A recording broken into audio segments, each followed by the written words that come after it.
Hello students, I hope you are doing well and we are also working from our home. Welcome to St. Angel's online classes. In this video, we are going to discuss a topic common criteria used for classification in chapter 3 diversity in living organism in class 9th in subject biology. Okay student, in the previous video we were just discussing about classification and it's need, यानी कि classification हम क्यों करते हैं और इसकी क्या ज़रूरत होती है, इसके बारे में हमने बात करी थी। अब थोड़ा आगे बात करते हैं कि कॉमन क्राइटेरिया क्या होना चाहिए, यानी कहने का मतलब हम कॉमन किस तरीके से क्लासिफिकेशन कर सकते हैं ऑर्गेनिज्म में, हम उन पॉइंट्स के बारे में बात करेंगे।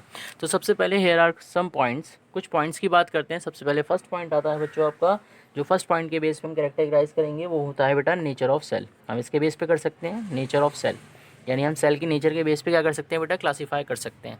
जैसे कैसे होती है नेचर ऑफ सेल, यानी कि हमारी जो नेचर ऑफ सेल होती है, there are two type of cell, यानी कहने का मतलब टू टाइप ऑफ सेल होती है, टू टाइप ऑफ सेल होती है। कौन कौन सी होती है? नंबर 1 होता है आपका prokaryotic cell and number 2 eukaryotic cell. जो प्रोकैरियोटिक सेल है, प्रोकैरियोटिक, नंबर 2 है हमारी यूकैरियोटिक।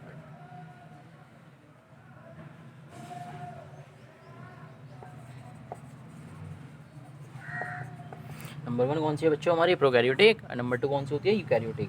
थोड़ा अगर हम बात करें जो प्रोकैरियोटिक सेल होती है, इसमें जो न्यूक्लियस होता है वो बेटा क्या होता है? एब्सेंट होता है। जो प्रोकैरियोटिक सेल होती है इसमें जो न्यूक्लियस होता है, इसमें जो न्यूक्लियस होता है वो एब्सेंट होता है, यानी नहीं होता। यूकैरियोटिक सेल में क्या होता है? जो यूकैरियोटिक सेल होती है इसमें वेल डेवलप्ड न्यूक्लियस होता है, वेल डेवलप्ड न्यूक्लियस होता है।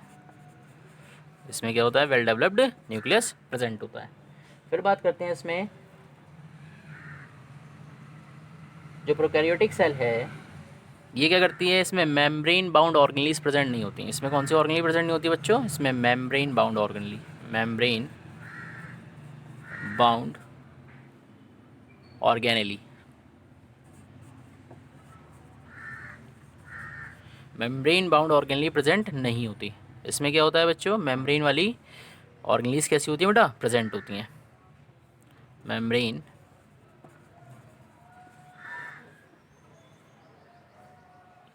ऑर्गेनेलीज, मेम्ब्रेन बाउंड ऑर्गेनेलीज क्या होती है बेटा? इसमें मेम्ब्रेन बाउंड ऑर्गेनेलीज जो होती हैं वो प्रेजेंट होती हैं। तो कहने का मतलब ये होता है कि इसमें जो मेम्ब्रेन बाउंड ऑर्गेनेली होती है बेटा वो प्रेजेंट होती हैं, but in case of prokaryotic cell इसमें प्रेजेंट नहीं होती। अब थोड़ा सा और इसको क्लासीफाई करते हैं।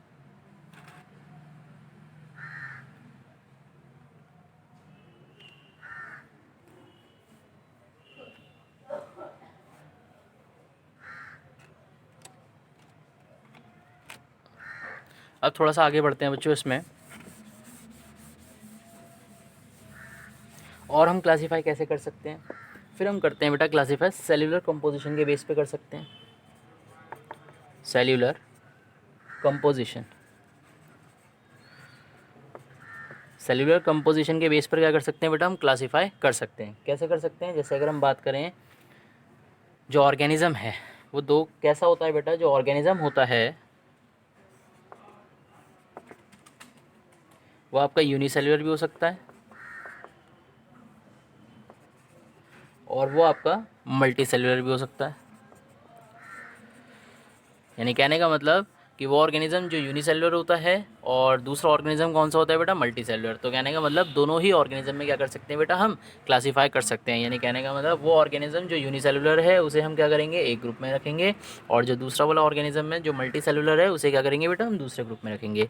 इसी तरीके से हम और क्लासीफाई कर सकते हैं। जैसे कि अगर हम बात करें ऑटोट्रॉप एंड हेटरोट्रॉप पे बेस्ड, ऑटोट्रॉप्स एंड हेटरोट्रॉप पर बेस कर सकते हैं, हेटरोट्रॉप।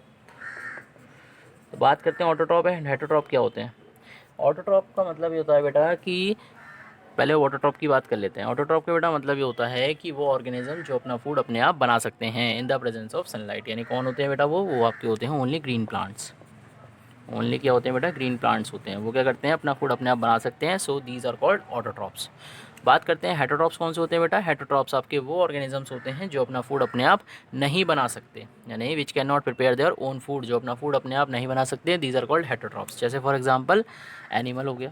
एनिमल क्या करता है बेटा, अपना फूड अपने आप नहीं बना सकता, यानी कहने का मतलब अपनी बॉडी में अपने आप अपना फूड नहीं बना सकता।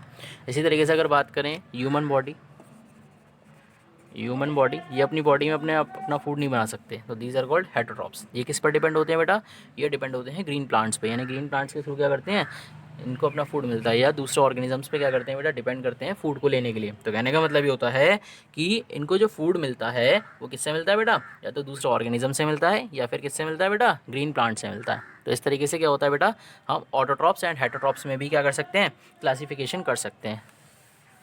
नेक्स्ट आता है और क्लासीफाई कैसे कर सकते हैं, फिर क्लासीफाई करते हैं बेटा हम कर सकते हैं लेवल ऑफ ऑर्गेनाइजेशन पे based. Level of organisation,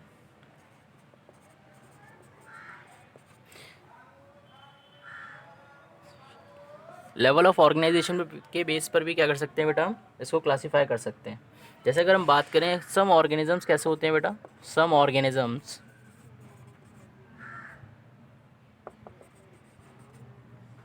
are very simple in there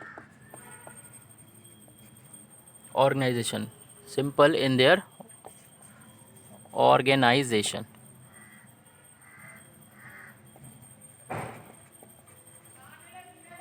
कहने का मतलब ये होता है कुछ ऑर्गेनिज्म कैसे होते हैं बच्चों, आर वेरी सिंपल, यानी कुछ ऑर्गेनिज्म कैसे होते हैं, बहुत ही ज़्यादा सिंपल होते हैं अपनी स्ट्रक्चर में, अपनी बेसिक स्ट्रक्चर में क्या होते हैं बेटा, बहुत ज़्यादा सिंपल होते हैं। और अगर हम बात करें कि ये ऑर्गेनिज्म किस सेल के बने होते हैं बेटा, ये कैसे बने होते हैं, सिंगल सेल के बने होते हैं, यानी इनकी सिमिलर स्ट्रक्चर होती है, यानी कहने का मतलब जिनकी बेसिक स्ट्रक्चर होती है वो कैसे बने होते हैं बेटा, वो सिंगल सेल के बने होते हैं, यानी सिंगल सेल के बने होते हैं। सिंगल सेल भी हो सकता है या फिर कुछ सेल्स के भी क्या हो सकते हैं, बने हो सकते हैं। और इनमें क्या होता है बेटा, they have no special structures in them, यानी कि इस टाइप के जो ऑर्गेनिजम्स होते हैं उनमें स्पेशल स्ट्रक्चर्स बेटा प्रेजेंट नहीं होती हैं। लेकिन अगर हम बात करें कुछ ऑर्गेनिज्म जो बहुत कॉम्प्लेक्स होते हैं, they are very very complex, कहने का मतलब ये होता है कि some organisms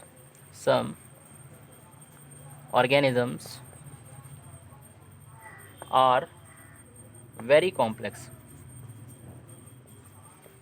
some organism are very complex,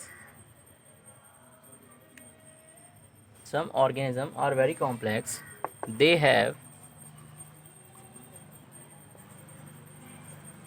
large number of special organs, large number of special organs।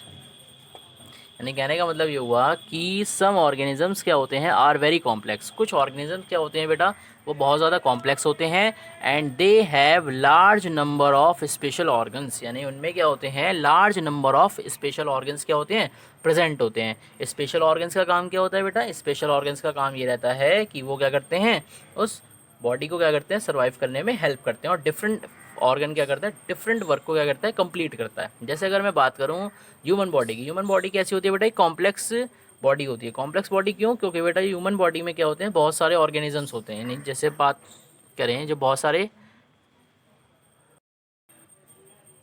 तो जैसे बेटा बात करें कि ह्यूमन बॉडी की अगर बात करते हैं तो ह्यूमन बॉडी कैसी होती है बेटा, एक कॉम्प्लेक्स ऑर्गेनिज्म होता है। कॉम्प्लेक्स ऑर्गेनिज्म का मतलब ये होता है यानी कि इसकी जो बॉडी होती है वो कैसी होती है बेटा, बहुत कॉम्प्लेक्स होती है। रीज़न ये रहता है क्योंकि इसमें डिफरेंट डिफरेंट टाइप के क्या होते हैं बेटा, ऑर्गन्स पाए जाते हैं, और इन ऑर्गन्स का काम क्या होता है बेटा, डिफरेंट डिफरेंट होता है। जैसे फॉर एग्जाम्पल अगर मैं बात करूँ माउथ की, जैसे अगर मैं बात करूँ माउथ की, माउथ का वर्क डिफरेंट होता है।